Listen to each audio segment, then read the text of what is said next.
شهر رمضان الذي أنزل فيه القرآن هدى للناس وبينات من الهدى والفرقان فمن شهد منكم الشهر فليصمه ومن كان مريضا أو على سفر فعدة من أيام أخر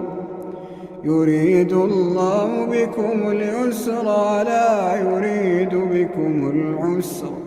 ولتكملوا العدة ولتكبروا الله على ما هداكم ولعلكم تشكرون.